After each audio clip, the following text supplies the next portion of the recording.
TCN ನ್ಯೂಸ್ಗೆ ಸ್ವಾಗತ. ನಾನು ಸ್ನೇಹರಾಜ್. ಇಂದಿನ ಮುಖ್ಯಾಂಶಗಳು.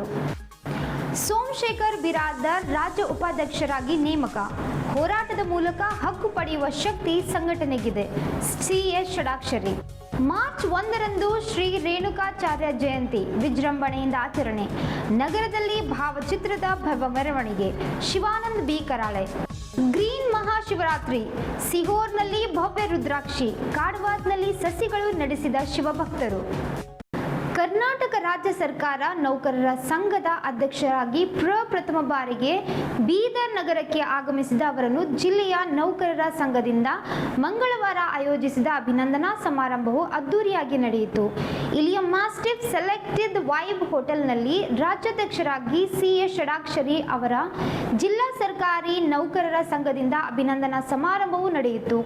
ಕಾರ್ಯಕ್ರಮವು ತಡರಾತ್ರಿಯವರೆಗೂ ಜರುಗಿತು. ಮಾಧ್ಯಮ ಪ್ರತಿನಿಧಿಗಳೊಂದಿಗೆ ಮಾತನಾಡಿ ಸಂಘದ ಜಿಲ್ಲಾಧ್ಯಕ್ಷ ಸೋಮಶೇಖರ್ ಬಿರಾದರ್ ಅವರ ಸಂಘಟನೆ ಹಾಗೂ ಕ್ರಿಯಾಶೀಲತೆ ಪರಿಗಣಿಸಿ ಅವರನ್ನು ರಾಜ್ಯ ಉಪಾಧ್ಯಕ್ಷರಾಗಿ ನೇಮಕ ಮಾಡಲಾಗಿದೆ ಎಂದು ತಿಳಿಸಿದರು. ಸಂಘದಲ್ಲಿ ಉತ್ತಮ ಕೆಲಸ ಮಾಡುವವರಿಗೆ ಗೌರವ ಸನ್ಮಾನ ಸ್ಥಾನಗಳು ಸಂಘಟನೆಯು ಕೊಡುತ್ತದೆ ಎಂದರು. ಸರ್ಕಾರಿ ನೌಕರರ ಪ್ರಮುಖ ಬೇಡಿಕೆಯಾದ ಹೊಸ ಪಿಂಚಣಿ ವ್ಯವಸ್ಥೆ NPS ರದ್ದುಪಡಿಸಿ ಹಳೆಯ ಪಿಂಚಣಿ ವ್ಯವಸ್ಥೆ ಜಾರಿ ಕುರಿತು ಅಧಿಕಾರಿಗಳ ಜೊತೆ ಸಭೆ ನಡೆಸಲಾಗಿದೆ ಎಂದು ಅವರು ಸರ್ಕಾರಕ್ಕೆ ನಮ್ಮ ಬೇಡಿಕೆ ನಿರಾಕರಿಸುತ್ತಿಲ್ಲ ಎಂದು ಹೇಳಿದರು. ನಮ್ಮ ಪ್ರಮುಖ ಬೇಡಿಕೆಗಳಲ್ಲಿ ಕೇಂದ್ರ ಸರ್ಕಾರ ವೇತನದ ಮಾದರಿಯಲ್ಲಿ ರಾಜ್ಯ ಸರ್ಕಾರ ನೌಕರರಿಗೆ ವೇತನ ಸಿಗಬೇಕು. OPS ವ್ಯವಸ್ಥೆ ಜಾರಿಗೆ ಮಾಡುವಂತೆ ಒತ್ತಾಯಿಸುತ್ತಿದ್ದೇವೆ. ಸರಳತೆಯಿಂದ ನಮ್ಮ ಬೇಡಿಕೆಗಳನ್ನು ಈಡೇರಿಸದಿದ್ದರೆ ಉತ್ತಮ ಇಲ್ಲ. ಸಂಘಟನೆಯ ಹೋರಾಟದ ಮೂಲಕ ತಮ್ಮ ಹಕ್ಕು ಪಡೆಯುವ ಶಕ್ತಿ ಇದೆ ಎಂದು ನುಡಿದರು. ಈ ಸಂದರ್ಭದಲ್ಲಿ ಸರ್ಕಾರಿ ನೌಕರರ ಸಂಘದ ಜಿಲ್ಲಾಧ್ಯಕ್ಷ ಸೋಮಶೇಖರ್ ಬಿರಾದರ್ ಮತ್ತಿತರರು ಇದ್ದರು.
ಸರ್ಕಾರಿ ನೌಕರ ಸಂಘದಿಂದ ರಾಜ್ಯ ಸರ್ಕಾರಿ ನೌಕರ ಸಂಘದ ಅಧ್ಯಕ್ಷರಿಗೆ ಅಭಿನಂದನೆ ಇಟ್ಕೊಂಡಿದ್ರು. ಸಾಕಷ್ಟು ಒಂದು ಅದ್ಭುತವಾಗಿರುವಂಥ ಸಂಘಟನೆಯನ್ನು ನಮ್ಮ ಸೋಮಶೇಖರ್ ಬಿರಾದರ್ ಚಿದ್ರಿ ಅವರು ಮಾಡಿದರು. ಸುಮಾರು 2,000 ಜನ ನೌಕರರು, ಎಲ್ಲ ಇಲಾಖೆ ಅಧಿಕಾರಿಗಳು ಕೂಡ ಪಾಲ್ಗೊಂಡಿದ್ದರು. ತುಂಬ ಸಂತೋಷವಾಗಿರೋ ಸಂಗತಿ. ಇವತ್ತು ಸಂಘಟನೆ ಸಾಕಷ್ಟು ನೌಕರ ಪರವಾಗಿರುವಂಥ ಕೆಲಸವನ್ನು ಮಾಡ್ತಾ ಇದೆ. ಅದರಲ್ಲಿ ವಿಶೇಷವಾಗಿ 27-28 ಆದೇಶಗಳ ಮೂಲಕ ನೌಕರಿಗೆ ಒಂದಿಷ್ಟು ಒಳ್ಳೊಳ್ಳೆ ಕೆಲಸಗಳನ್ನು ಮಾಡಿದೆ. ಮತ್ತು ನೌಕರ ವರ್ಗ ಎಲ್ಲ ಕಡೆ ಕೂಡ ಸರ್ಕಾರಿ ನೌಕರ ಸಂಘದ ಬಗ್ಗೆ ಒಂದು ಗೌರವ, ಹೆಮ್ಮೆಯ ಒಂದು ಪ್ರತೀಕವಾಗಿ ಇವತ್ತು ತಾವೆಲ್ಲ ಕೂಡ ನೋಡಿದ್ದೀರಾ ಅವರ ಚಿಂತನೆಗಳು, ಅವರ ವಿಚಾರಗಳು, ಅವರ ಗೌರವಗಳ ಬಗ್ಗೆ. ಸೊ ಹಾಗಾಗಿ ಸಂಘಟನೆ ಒಳ್ಳೆ ಕೆಲಸ ಮಾಡಿದಾಗ ಈ ಗೌರವಗಳು ತಾನಾಗೆ ಬರ್ತದೆ ಅನ್ನೋದಕ್ಕೆ ಇದೇ ಕೂಡ ಸಾಕ್ಷಿ. ಬಹುಶಃ ನಮ್ಮ ಮುಂದೆ ಸವಾಲುಗಳು ಕೂಡ ಇದೆ. ಸೆಂಟ್ರಲ್ ಪೇ ಕಮಿಷನ್ ತಗೊಳ್ಳೋದು, NPS OPS ಮಾಡುವಂಥದ್ದು. ಸೊ ಖಂಡಿತ ನಮ್ಮ ಈ ಒಂದು ವಿಚಾರದಲ್ಲಿ ಯಾವುದಿನಲ್ಲಿ ಒಂದು ಒಳ್ಳೆ ನಿರ್ಧಾರವನ್ನು ತೆಗೆದುಕೊಳ್ತಾ ಇದ್ದಾವೆ. ಸೊ ಸರ್ಕಾರ ನಡುವೆ ಚರ್ಚೆಗಳು, ಮಾತುಕತೆಗಳು ನಡೀತಾ ಇದೆ. ವಿಳಂಬ ಮಾಡಲಿಕ್ಕೆ ಕಮಿಟಿ ಮಾಡಿದ್ರು. ರಿಪೋರ್ಟ್ ರೆಡಿ ಆಯಿತು. ಇಂಪ್ಲಿಮೆಂಟ್ ಆಗಿ ರಿಪೋರ್ಟನ್ನು ಗೌರ್ಮೆಂಟಿಗೆ ಕೊಡಬೇಕು. ಗೌರ್ಮೆಂಟ್ ಅಕ್ಸೆಪ್ಟ್ ಮಾಡಬೇಕು.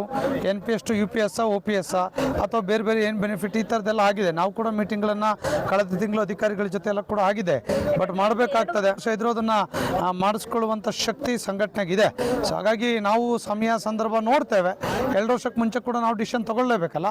ಸೊ ಆ ಥರದ ವಿಚಾರದಲ್ಲಿ central pay commission, NPS OPS ಬಗ್ಗೆ ನಾವು ಖಂಡಿತ ನಿರ್ಧಾರ ತಗೊಳ್ತೇವೆ. ಬಹುಶಃ ಸರ್ಕಾರ ಆಗಲ್ಲ ಅಂತ ಹೇಳ್ತಿಲ್ಲ, ಮಾಡಿಕೊಡ್ತೇವೆ ಅಂತ ಹೇಳಿದೆ. ಒಂದು ತಾಳ್ಮೆಯಿಂದ ನಾವು ಕೂಡ ವೆಯ್ಟ್ ಮಾಡ್ತೇವೆ. ತಾಳ್ಮೆ ಎಲ್ಲಿವರೆಗೆ ಇರುತ್ತೆ ಅಲ್ಲಿವರೆಗೆ ಇರುತ್ತೆ. ತಾಳ್ಮೆ ಎಕ್ಸ್ಪರ್ಟ್ ಎಲ್ಲಿಗೆ ಹೋಗುತ್ತೆ ಅದು ಹೋಗುತ್ತೆ. ಅನಿವಾರ್ಯವಾಗಿ ಹೋರಾಟಗಳು ಇರ್ತದೆ. ಹಾಗಾಗಿ ನಮ್ಮ ರಾಜ್ಯ ಸರ್ಕಾರಿ ನೌಕರ ಸಂಘ ಯಾವುದೇ ಹೋರಾಟದ ವಿಚಾರದಲ್ಲಿ ಹಿಂದೆ ಮುಂದೆ ತೊಗೊಂಡ್ರೆ ಹಿಂದೆ ಸರಿಯಲ್ಲ, ತೊಗೊಳ್ಳೋ ಸ್ವಲ್ಪ ನಿಧಾನ. ಯಾಕಂದರೆ ಅವಕಾಶಗಳನ್ನು ಕೊಟ್ಟೆ ಮಾಡಬೇಕಾಗ್ತದೆ. ಆ ವಿಚಾರದಲ್ಲಿ ಒಂದೊಳ್ಳೆ ಸ್ಟ್ಯಾಂಡ್ಸನ್ನು ಸರ್ಕಾರ ಸಂಘಟನೆ ಶೀಘ್ರದಲ್ಲಿ ತೆಗೆದುಕೊಳ್ತದೆ ಅಂತ ಹೇಳಿ. ಮಾರ್ಚ್ 1ರಂದು ಜರುಗಲಿರುವ ರೇಣುಕಾಚಾರ್ಯ ಜಯಂತಿಯನ್ನು ವಿಜೃಂಭಣೆಯಿಂದ ಆಚರಿಸೋಣ ಎಂದು ಅಪರ ಜಿಲ್ಲಾಧಿಕಾರಿ ಶಿವಾನಂದ್ ಬಿ ಕರಾಳೆ ತಿಳಿಸಿದರು. ಅವರು ಬುಧವಾರ ಜಿಲ್ಲಾಧಿಕಾರಿಗಳ ಕಚೇರಿ ಸಭಾಂಗಣದಲ್ಲಿ ಮಾರ್ಚ್ 1ರಂದು ಜರುಗುವ ರೇಣುಕಾಚಾರ್ಯ ಜಯಂತಿ ಅಂಗವಾಗಿ ಕರೆದ ಪೂರ್ವಭಾವಿ ಸಭೆಯ ಅಧ್ಯಕ್ಷತೆ ವಹಿಸಿ ಮಾತನಾಡಿದರು. ಜಿಲ್ಲಾಧಿಕಾರಿಗಳ ಕಚೇರಿಯಲ್ಲಿ ಬೆಳಗ್ಗೆ 9 ಗಂಟೆಗೆ ಶ್ರೀ ಜಗದ್ಗುರು ರೇಣುಕಾಚಾರ್ಯ ಅವರ ಭಾವಚಿತ್ರಕ್ಕೆ ಪೂಜೆ ಸಲ್ಲಿಸಿ ನಂತರ 9:30 ಗಂಟೆಗೆ ಗಣೇಶ ಮೈದಾನದಿಂದ ಮೆರವಣಿಗೆ ಪ್ರಾರಂಭಗೊಂಡು ಶಿವಾಜಿ ವೃತ್ತ, ಭಗತ್ ಸಿಂಗ್ ವೃತ್ತ, ಬಸವೇಶ್ವರ ವೃತ್ತ, ಡಾಕ್ಟರ್ BR ಅಂಬೇಡ್ಕರ್ ವೃತ್ತ, ಜನರಲ್ ಕರಿಯಪ್ಪ ವೃತ್ತದಿಂದ ಮಾರ್ಗವಾಗಿ ಡಾಕ್ಟರ್ ಚನ್ನಬಸವ ಪಟ್ಟದೇವರು ರಂಗಮಂದಿರಕ್ಕೆ ತಲುಪಲಿದೆ. ನಂತರ ಮಧ್ಯಾಹ್ನ 12 ಗಂಟೆಗೆ ವೇದಿಕೆ ಕಾರ್ಯಕ್ರಮ ಜರುಗಲಿದೆ ಎಂದರು. ಮಾರ್ಚ್ 1ರಂದು ಶಾಲಾ ಕಾಲೇಜುಗಳಲ್ಲಿ ಶ್ರೀ ಜಗದ್ಗುರು ರೇಣುಕಾಚಾರ್ಯ ಅವರ ಭಾವಚಿತ್ರಕ್ಕೆ ಪೂಜೆ ಸಲ್ಲಿಸಿ ನಂತರ ಎಲ್ಲ ಅಧಿಕಾರಿ ಸಿಬ್ಬಂದಿಗಳು ಕಾರ್ಯಕ್ರಮದಲ್ಲಿ ಭಾಗವಹಿಸಬೇಕು. ಮೆರವಣಿಗೆ ನಡೆಯುವ ಸ್ಥಳಗಳಲ್ಲಿ ಸ್ವಚ್ಛತೆ ಹಾಗೂ ಭಾವಚಿತ್ರ ಮೆರವಣಿಗೆ ವಾಹನಕ್ಕೆ ಅಲಂಕಾರ, ಕುಡಿಯುವ ನೀರಿನ ವ್ಯವಸ್ಥೆ, ಎಲ್ಲ ವೃತ್ತಗಳ ಮೇಲೆ ದೀಪಾಲಂಕಾರ ವ್ಯವಸ್ಥೆ ಮಾಡುವಂತೆ ನಗರಸಭೆ ಅಧಿಕಾರಿಗಳಿಗೆ ಸೂಚಿಸಿದರು. ಮೆರವಣಿಗೆ ಹೋಗುವ ಸ್ಥಳಗಳಲ್ಲಿ ಪೊಲೀಸ್ ಇಲಾಖೆ ಬಂದೋಬಸ್ತ್ ವ್ಯವಸ್ಥೆ ಮಾಡಬೇಕು ಎಂದರು. ಈ ಸಭೆಯಲ್ಲಿ ಹೆಚ್ಚುವರಿ ಪೊಲೀಸ್ ವರಿಷ್ಠಾಧಿಕಾರಿ ಚಂದ್ರಕಾಂತ್ ಪೂಜಾರ್, ಡಾಕ್ಟರ್ ರಾಜಶೇಖರ್ ಶಿವಾಚಾರ್ಯರು, ಸಿದ್ದರಾಮಯ್ಯ ಸ್ವಾಮಿ, ಶಿವಯ್ಯ ಸ್ವಾಮಿ, ಮಹಾಂತೇಶ್ ಬಿರಾದರ್, ಶಿವಕುಮಾರ್ ಪಾಟೀಲ್, ಶಿವಶರಣಪ್ಪ ವಾಲಿ, ಮಹೇಶ್ ಪಾಟೀಲ್, ವಿಜಯ್ ಕುಮಾರ್ ಸೋನಾರೆ ಸೇರಿದಂತೆ ಸಮಾಜದ ಮುಖಂಡರು, ಜಿಲ್ಲಾ ಮಟ್ಟದ ಅಧಿಕಾರಿಗಳು ಉಪಸ್ಥಿತರಿದ್ದರು.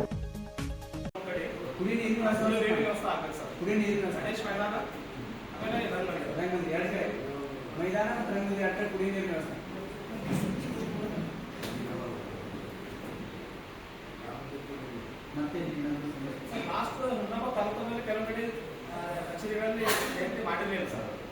ಆಮೇಲೆ ನಾವು ತಗೊಂಡು ಅಂತ ಹೇಳಿ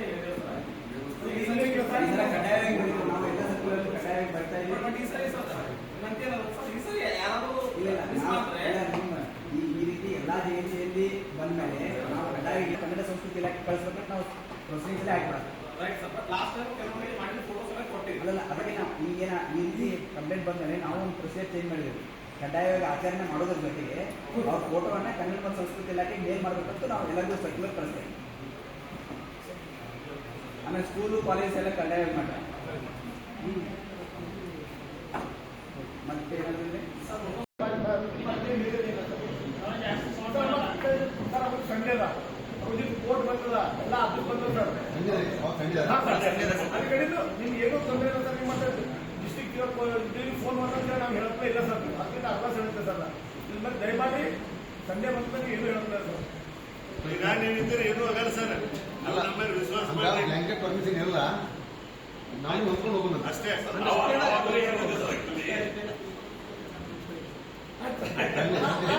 ಸಂಡೇ ಬ್ಲಾಂಕೆಟ್ ಪರ್ಮಿಷನ್ ಕೊಡಕ್ ಬರಲ್ಲ. ಸರ್ಕಾರದ ಎಂದೂ ಕೂಡ ಪ್ರೈವೇಟ್ ಪರ್ಸನ್ ಹತ್ರ ಎಲ್ಲರ ಮನೆಗೆ ಕೊಡಲ್ಲ. ಪದ್ಧತಿ ಹೇಳೋದು ನಮ್ಮ ನಿಮ್ಮ ತಿಳುವಳಿಕೆ, ನಮ್ಮ ನಿಮ್ಮ ಸಂಡೇ 9:30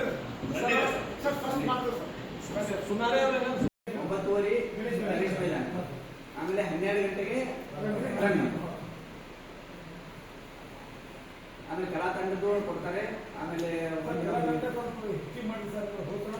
ಎರಡೇ ಇದೆ ನಮ್ಮ ಪ್ರಯೋಜನ ಎರಡೇ. ನಮ್ಮ ಪ್ರಯೋಜನ ಎಲ್ಲ ಜಯಂತಿಗೆ ಎರಡೇ. ನಾವು ಸುಮಾರು 55 ಜಯಂತಿ ಮಾಡ್ತೀವಿ. ಎಲ್ಲ ಜಯಂತಿಗೂ ಎರಡೇ ಒಂದೇ ಜಯಂತಿ 55 ಜಯಂತಿ ಮಾಡ್ತೀವಿ.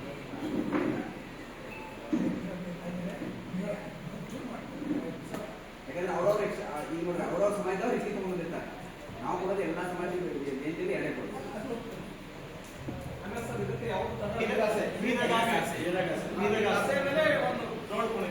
ಯಾರನ್ನು ಕಾಂಟ್ಯಾಕ್ಟ್ ನಂಬರ್ ಯಾಕಂದ್ರೆ ಕೆಲವೊಂದಷ್ಟು ಎಲ್ಲ ಕಡೆ ಎಲ್ಲಾನು ಎಂಗೇಜ್ ಆಗಿಬಿಡ್ತಾರೆ.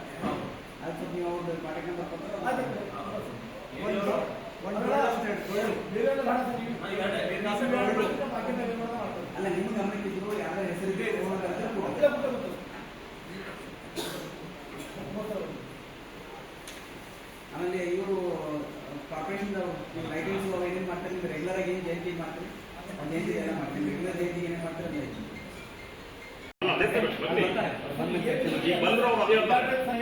ಏನ್ ಮಾಡಿದ್ರೆ ನೀವು ಎಲ್ಲರಿಗೂ ಗೈಡ್ಲೈನ್ಸ್ ಒಂದೇ ಇರ್ತಲ್ಲ ಸರ್. ಇಲ್ಲ ನಮ್ಮ ಇದರಲ್ಲಿ ಹೇಳ್ತೀವಿ, ಏನು ಸುಪ್ರೀಂ ಕೋರ್ಟ್ ಆದೇಶ ಏನಿಲ್ಲ ಅದ್ರ ಪ್ರಕಾರ ಮಾಡ್ರಿ ಅಂತ ಹೇಳ್ತೀವಿ. ಪರ್ಮಿಷನ್ ಕೊಡೋದು ಬಿಡೋದು ಪೊಲೀಸರು ಆಗ್ತೀವಿ. ಸರ್ ನಾವು ಅದೇ ಕೇಳ್ತಾ ಇದ್ದೀವಿ ಸರ್ ನಿಮ್ಮನ್ನ. ಇಲಾಖೆ ಪಬ್ಲಿಕೇಶನ್ಸ್ ಆಗಿದಾವೆ, ಅದಕ್ಕೆ ಸಂಬಂಧಪಟ್ಟಾಗಿ ಮುಗ್ಬೋದು. ಇಲ್ಲ ಅಂದ್ರೆ ಸರ್ ಅಲ್ಲ ಹಿಂಗಾಗ್ಬಾರ್ದು. ಜಯಂತಿ ಇರೋದು ಹೇಳ್ಬೋದು, ನೀವು ಬೇರೆ ಯಾವುದೋ ವಿಷಯಕ್ಕೆ ಸಂಬಂಧಪಟ್ಟ ಕನ್ನಡ ಸಂಸ್ಕೃತಿ ಇಲಾಖೆಯಿಂದ ಆ ವಿಷಯದ ಪಬ್ಲಿಷ್ ಆಗಿದ್ರೆ ಅವನು ಕೊಡ್ತಾರೆ ಸರ್. ಕರ್ನಾಟಕ ಅವರಿಂದ ಪರ್ಚೇಸ್ ಮಾಡಿ. ಲಾಸ್ಟ್ ಟೈಮ್ ಬೇರೆ ನಮ್ಗೆ ಯಾರು ಕೇಳಿದ್ರು ಜಯಂತಿ ಇರೋದು ಹೇಳ್ಬೋದು. ಬುಕ್ಸ್ ಏನಾದ್ರೆ ನಿಮ್ಮಲ್ಲಿದೆಯಾ ಅದು ನೀವು ಸಿದ್ಧಾರ್ಥ ಚೆಕ್ ಮಾಡಿ. ಸಿದ್ಧಾರ್ಥ ಶಿಖಾಮಣಿ ಕರ್ನಾಟಕ ಸಂಸ್ಕೃತ ವಿಶ್ವವಿದ್ಯಾಲಯ ಅವೈಲೇಬಲ್ ಅದ. ಅವ್ರು ಬೇರೆ ಕೊಡ್ಬೇಡಿ. ಯಾಕಂದ್ರೆ ಜಯಂತಿ ಇರೋದು ಹೇಳ್ಬೋದು ಅವೈಲೇಬಲ್ ಇದೆ. ನಂಬರ್ ತಗೊಳ್ಳಿ, ನಂಬರ್ ತಗೊಳ್ಳಿ ಮಾಡ್ಕೊಡ್ರಿ. ನಾವು ಪ್ರೈವೇಟ್ ಆಗಿ ತಗೊಳ್ತೀವಿ, ನಾವು ಬೇಕಾದ್ರೂ ಕೊಡ್ತೀವಿ. ಬಟ್ ಸರ್ಕಾರಕ್ಕೆ ನೀವು ಯಾವ್ದು ಕೊಡ್ಬೇಕು ಅಂತ ಕೇಳೋದು. ಜಯಂತಿ ರೇಣುಕೂರ್ ಮಾತ್ರ ಪುಸ್ತಕ ಕೊಟ್ಟರೆ ನಾವೇ ಕೇಳೋದು. ಅಂದ್ರೆ ಡಿ ಸಿ ಅವ್ರಿಗೆ ಕೇಳಿಸ್ತಾರೆ, ನಮ್ಗೆ ಸಂಬಂಧ ಇಲ್ಲ ಅಂತ. ಇಲ್ಲ, ಅವೈಲೇಬಲ್ ಇದೆ. ಕರ್ನಾಟಕ ಸಂಸ್ಕೃತ ವಿಶ್ವವಿದ್ಯಾಲಯ ನೀವು ಪ್ರಸಾದ ಡಿ ನಂಬರ್ ಬರ್ಕೊಡ್ಬೇಕು. ನಂಬರ್ ಕೊಟ್ಬಿಡ್ರಿ. ಡಿ ನಂಬರ್ ಬರ್ಕೊಡ್ರಿ. ಇವರು ಡೆಪ್ಯೂಟಿ ಡೈರೆಕ್ಟರ್ ಪ್ರಸಾದ್ ಅಂತ ಗೋವಿಂದ್ ಅಂತ ಇದಾರೆ. ನಂಬರ್ ಬರ್ಕೊಡ್ರಿ. ಬರ್ತದೆ MP ಅವ್ರದ್ದು, MLA ಅವ್ರದ್ದು ಪ್ರೋಟೋಕಾಲ್ ಏನಿದೆ ಅದು ಅದೇ ಗೂಗಲ್ಗೆ ಯಾಕೆ ಕೇಳೋದಿಲ್ಲ ಅಂತ. ಸಮಾಜ ಕರೀತಾರೆ, ನಾವು ಬಟ್ ನಾವು ಸರ್ ಕೆಳಗೆ ಪರಿಸ್ಥಿತಿ ಬಂದು ಅವ್ರು ಕೇಳ್ತಾರೆ, ಇವ್ರು ಕೇಳ್ತಾರೆ, ಅವ್ರು ಅಲ್ಲ ಹಿಂಗೆ ಮಾಡೋದು ತಪ್ಪಾಗುತ್ತೆ. ನಮ್ಮಿದ್ರಲ್ಲಿ ಕೇಳಲಿಕ್ಕೆ ಅವಕಾಶ ಇಲ್ಲ. ಅದೇ ಅದಕ್ಕೆ ಕೇಳೋದು ಸರ್ ಇವತ್ತು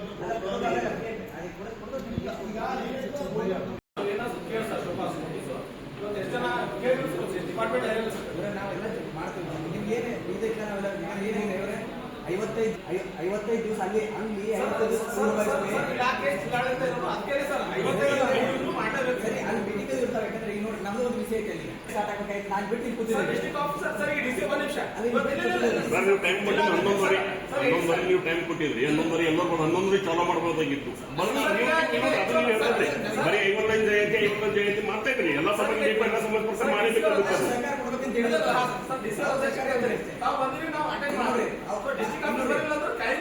ಅಲ್ಲ ಇದ್ರೆ ನಾವು ಇದ್ರ ಬಗ್ಗೆ ಸ್ವಲ್ಪ ಸರ್ಕಾರ ಕೊಡ್ಬೇಕು. ಯಾಕಂದ್ರೆ ಏನಾಗ್ತಾ ಇದೆ, ನಾವು ನಿಮ್ಮ ಜಯಂತಿ ಆಚರಣೆಯಲ್ಲಿ ಯಾವುದು ಇದಾಗಲಿ ನಾವು ನೋಡ್ತೇವೆ. ನಿಮ್ಮ ಜಯಂತಿಯಲ್ಲಿ ಆಚರಣೆಗೆ ಸಂಬಂಧಿಸಿದ ಏನು ಕೊರತೆ ಆಗಲಿ ಮಾಡ್ಕೊಳ್ಳೋ ಜವಾಬ್ದಾರಿ ನಾವು ಕೇಳೋದು ಅಷ್ಟೇ ಸರ್. ಮತ್ತೆ ನೀವೇನು ಕೇಳ್ತಿಲ್ಲ. ನಾವು ಜವಾಬ್ದಾರಿ ತಗೊಂಡು ಮಾಡ್ಕೊಳ್ತೀವಿ. ಒಂದು ವಿಷಯಕ್ಕೆ ಜವಾಬ್ದಾರಿ ತಗೋತೀರಿ, ಇನ್ನೊಂದು ವಿಷಯಕ್ಕೆ ಜವಾಬ್ದಾರಿ ತಗೊಳ್ಳಬೇಕಾಗಿಲ್ಲ. ಕೆಲವು ವಿಷಯ ಹೇಳ್ತೀರಿ, ಕೆಲವು ವಿಷಯ ಅಷ್ಟು ಜವಾಬ್ದಾರಿ ನಾವು ತಗೋತೇವೆ ಅಂತ ಹೇಳ್ತೀರಿ. ಅದು ಹೆಂಗಾಗುತ್ತೆ ಸರ್? ಆಕ್ಚುಲಿ ಈಗ ಪೊಲೀಸ್ ಡಿಪಾರ್ಟ್ಮೆಂಟ್ ಬರ್ಬೇಕಾಗಿತ್ತು. ಹೆಂಗೆ ಹೋಗುತ್ತೆ ಇಲ್ಲ ಮುಗಿಯೋದಲ್ಲ. ಅದು ಡಿಜಿಟಲ್ ಪ್ರಯತ್ನ ಮಾಡ್ಬಿಡು ಸರ್.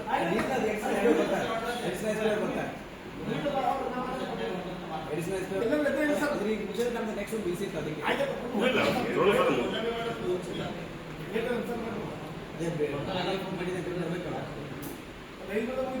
ಯಾರು ಮಾತಾಡಿ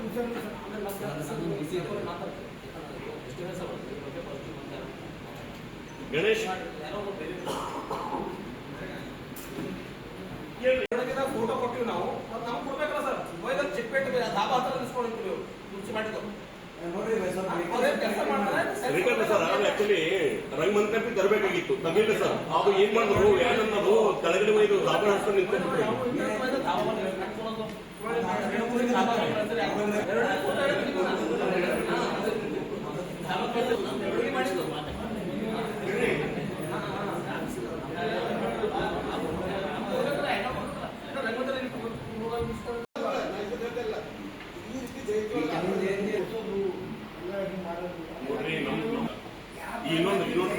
ಇನ್ನೊಂದು ಸಮಸ್ಯೆ ಏನಾಗ್ತದೆ ಅಂತ ಗೊತ್ತಾರ?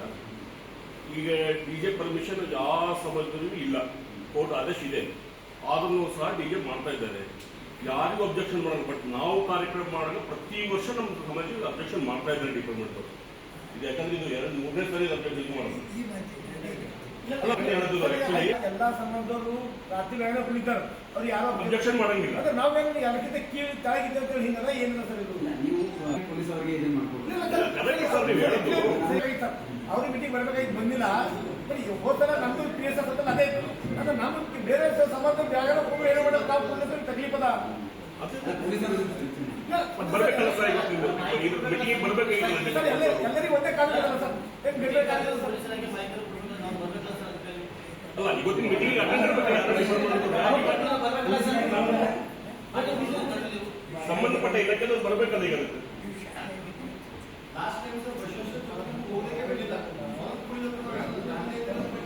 ನೋಡ್ರಿ,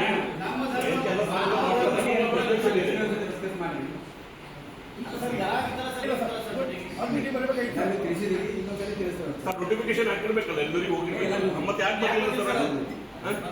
ಬರ್ಬೇಕಲ್ಲ ಮೀಟಿಂಗ್. ಮತ್ತೆ ಸರ್ ಲಾಸ್ಟ್ ಟೈಮ್ ಸರ್ ಇಲ್ಲ ನೀವು ಬಿಡಂಗಿಲ್ಲ. ನಾನು ಒಂದೇ ಕೇಳಿದೆ, ನಾನು ಆಕ್ಚುಲಿ ಆಯಾ ಸಮಾಜದವರೆಲ್ಲ ಮಾಡ್ತಾರೆ, ಯಾರಿಗೆ ಅಬ್ಜೆಕ್ಷನ್ ಮಾಡಂಗಿಲ್ಲ, ನಮ್ಗೆ ಯಾಕೆ ಮಾಡ್ತಾ ಇದ್ರಿ ಅಂತ. ಇಲ್ಲ ಡಿಜೆ ಪರ್ಮಿಷನ್ ಇಲ್ಲ, ಮತ್ತೆ ಉಳುಕಿ ಸಮಾಜದವರೆಲ್ಲ ಡಿಜೆ ಪರ್ಮಿಷನ್ ಹೇಳ್ಬಿಟ್ರಿ ನೀವು. ಇಲ್ಲ ಇಲ್ಲ ಡಿಜೆ ಅಂತ ಹಕ್ಕ ಖಚಿತ, ಅದ್ರಾಗ ಏನು ಎರಡನೇ ಮಾತೇ ಇಲ್ಲ. ಸರ್ ಬರ್ಬೇಕಲ್ಲ, ಅವ್ರು ಕೊಟ್ಟಿಗೆ ಬಂದ್ ಮಾಡ್ಬೇಕು, ಬರ್ಬೇಕಲ್ಲ. ಈಗ ಸಂಬಂಧಪಟ್ಟ ಇಲಾಖೆ ಅಧಿಕಾರಿಗಳಿಗೆ ಹಾಜರಿರ್ಬೇಕಲ್ಲ ಸರ್. ಆಕ್ಚುಲಿ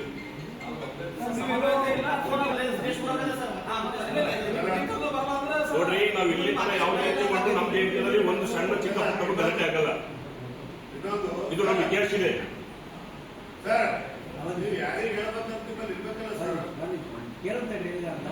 ಹೇಳ್ರಿ, ಕೇಳಕ್ಕೆ ನಾಡಬೇಕು ನಾವು.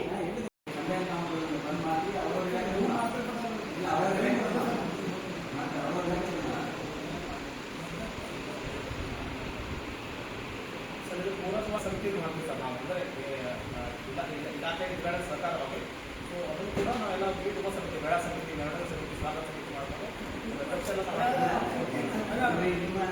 ಏನೇನು ಮಾಡಬೇಕಂತಿದೆಯಲ್ಲ ಅದು ಸಪ್ರೇಟ್ ಮಾಡ್ಕೊಂಡು ನಿಮ್ಮ ಪರವಾಗಿ ನಮ್ಮದೇನಿದೆ ಕಾರ್ಯಕ್ರಮ ಮಾಡೋದು, ನನ್ನ ಕೊಡೋದು, ಉಪನ್ಯಾಸಕ್ಕೆ ಯಾರ್ಯಾರು ಕೊಡೋದು, ಆಮೇಲೆ ಸ್ಟೇಜ್ ಮೇಲೆ ಕಾರ್ಯಕ್ರಮ ಮಾಡೋದು ನಾನು ಬರೋದು. ಅದು ಮುಗಿದ ಮತ್ತೆ ನೀವು ಏನಾದರೂ ನಮ್ಮ ಕಾರ್ಯಕ್ರಮ ಏನು ಅಧಿಕೃತ ಕಾರ್ಯಕ್ರಮ ಏನಾದರೂ ಸಮಾಜದ ಮಾಡೋದ್ರೆ ನೀವು ಕಂಟಿನ್ಯೂ ಮಾಡ್ಬೋದು. ಅದ್ರ ಬಗ್ಗೆ ನಮ್ಮದು ಎಲ್ಲ ಜಯಂತಿಗೆ ಯಾವ ರೀತಿ ಹೇಳ್ತಾರೆ, ನಾವೇನು ಸರ್ಕಾರದ ನಿರ್ದೇಶಿಸಿದ್ದೆಲ್ಲ ನಾವು ಇನ್ನಷ್ಟು ನಿರ್ದೇಶ ಮಾಡ್ತೀವಿ. ಉಳಿದುದೇನಿದೆ ಅದು ಸಮಾಜ ಮೆರವಣಿಗೆ ಸಮಾಚಾರ ಮಾಡ್ಬೋದು, ಸಮಾಚಾರ ಮಾಡ್ಬೋದು. ಯಾವುದೂ ನಾವು ಸಮಾಜದ ಜನರ ಬರೋದು, ಜನಕ್ಕೆ ಸಮಾಚಾರ ಮಾಡ್ತೀವಿ.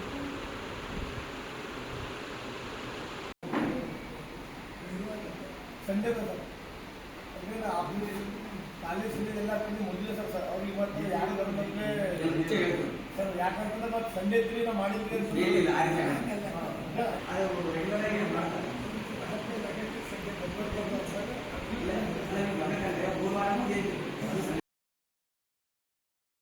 ಮಧ್ಯಪ್ರದೇಶ ಸಿಹೋರ್ ಜಿಲ್ಲೆ ಅಂತಾರಾಷ್ಟ್ರೀಯ ಶಿವಪುರಾಣ ಕಥಾ ವಾಚಕರಾದ ಭಾಗವತ್ ಭೂಷಣ ಪಂಡಿತ ಪ್ರದೀಪ್ ಮಿಶ್ರಾ ಸಂಸ್ಥಾಪಿಸಿದ ಶ್ರೀ ವಿಠಲೇಶ್ವರ ಸೇವಾ ಸಮಿತಿಯಿಂದ ಕಳೆದ 3 ವರ್ಷಗಳಿಂದ ಸಿಹೋರ್ನಲ್ಲಿ ಫೆಬ್ರವರಿ 14ರಿಂದ 20ರವರೆಗೆ ಆಯೋಜಿಸಿರುವ ಭವ್ಯ ರುದ್ರಾಕ್ಷಿ ಮಹೋತ್ಸವದ ಪ್ರಯುಕ್ತ ಪೂಜ್ಯರ ಸಂಕಲ್ಪದಂತೆ ಮಹಾಶಿವರಾತ್ರಿ ಇಂದು ದೇಶದಾದ್ಯಂತ ಗ್ರೀನ್ ಶಿವರಾತ್ರಿ ಆಚರಣೆ ಮಾಡುವಂತೆ ಶಿವ ಭಕ್ತರಿಗೆ ಕರೆ ನೀಡಿದರು. ಪೂಜ್ಯರ ಕರೆಯ ಮೇರೆಗೆ ಫೆಬ್ರವರಿ 14ರಂದು ಮಹಾಶಿವರಾತ್ರಿ ದಿನ ದೇಶ ಹಾಗೂ ರಾಜ್ಯದ ಹಲವಾರು ಜಿಲ್ಲೆಗಳಲ್ಲಿ ಬಿಲ್ವ ಪತ್ರಿ ಹಾಗೂ ಬನ್ನಿ, ಅರಳಿ, ಆಲದ ಸೇರಿದಂತೆ ಪರಿಸರದಲ್ಲಿ ಶುದ್ಧ ವಾತಾವರಣ ನಿರ್ಮಿಸುವಂತ ಸಸಿಗಳು ಪ್ರತಿಯೊಬ್ಬರು ಒಂದೊಂದು ಸಸಿ ನೆಡೆಸುವಂತೆ ಸೂಚಿಸಿದರು. ಪೂಜ್ಯರು ಆದುದರಿಂದ ಬೀದರ್ ಜಿಲ್ಲೆಯ ಕಾಡವಾದ್ ಗ್ರಾಮದಲ್ಲಿ ಅಂದು ಬಸವಣ್ಣ ದೇವಸ್ಥಾನದ ಪರಿಸರದಲ್ಲಿ ಗ್ರಾಮದ ಹಿರಿಯರು ಮತ್ತು ಶಿವಭಕ್ತರು ಸೇರಿಕೊಂಡು ಬಿಲ್ವ ಪತ್ರಿ, ಬನ್ನಿ ಸಸಿಗಳನ್ನು ನಡೆಸಿ ನೀರು ಹಾಕಿ ಪೂಜ್ಯರ ಸಂಕಲ್ಪಕ್ಕೆ ಕೈ ಜೋಡಿಸಿದರು. ಇದೇ ಸಂದರ್ಭದಲ್ಲಿ ಭಕ್ತರಾದ ಸತೀಶ್ ಸುಭಾಷ್ ಪಾಟೀಲ್ ಮಾತನಾಡಿ, ಪ್ರಸ್ತುತ ಸಮಯದಲ್ಲಿ ಇಡೀ ಜಗತ್ತೇ ಕಲುಷಿತ ವಾತಾವರಣದಿಂದ ಅನೇಕ ರೋಗಗಳಿಂದ ಜನರು ನರಳುತ್ತಿದ್ದಾರೆ.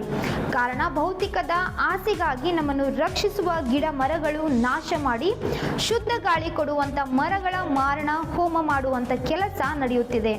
ಹೀಗಾಗಿ ಪ್ರಕೃತಿ ವಿಕೋಪಗಳಿಂದ ಅನೇಕ ಸಮಸ್ಯೆಗಳು ಎದುರಿಸುವ ಸ್ಥಿತಿ ನಿರ್ಮಾಣವಾಗಿದೆ ಎಂದರು. ನಾವು ಆರೋಗ್ಯವಂತರಾಗಿರಬೇಕು. ನಮ್ಮ ನೆರೆಹೊರೆಯವರು ಮತ್ತು ಗ್ರಾಮವು ಸ್ವಚ್ಛ ಪರಿಸರ ಶುದ್ಧವಾಗಿರಬೇಕಾದರೆ ಹೆಚ್ಚು ಹೆಚ್ಚು ಗಿಡ ಮರಗಳನ್ನು ನಡೆಸಿ ಅವುಗಳನ್ನು ಪೋಷಿಸಿ ಉಳಿಸಿ ಬೆಳೆಸಬೇಕಾದದ್ದು ಅನಿವಾರ್ಯ ಇದೆ ಎಂದು ನುಡಿದಿದ್ದಾರೆ. ಹೀಗಾಗಿ ಪ್ರತಿಯೊಬ್ಬರು ತಮ್ಮ ವಾಸಸ್ಥಾನದ ಪರಿಸರದಲ್ಲಾಗಲಿ ಸಾರ್ವಜನಿಕ ರಸ್ತೆ ರುದ್ರಭೂಮಿಗಳಲ್ಲಿ ಉತ್ತಮ ಗಾಳಿ ಕೊಡುವಂಥ ಸಸಿಗಳನ್ನು ನಡೆಸುವಂತೆ ಗ್ರಾಮಸ್ಥರಲ್ಲಿ ಮನವಿ ಮಾಡಿಕೊಂಡಿದ್ದರು.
ಇಂದಿನ ವಾರ್ತಾ ಪ್ರಸಾರ ಮುಕ್ತಾಯವಾಯಿತು. ಮುಂದಿನ ವಾರ್ತೆಗಳೊಂದಿಗೆ ಮತ್ತೆ ಭೇಟಿಯಾಗೋಣ. ಧನ್ಯವಾದಗಳು.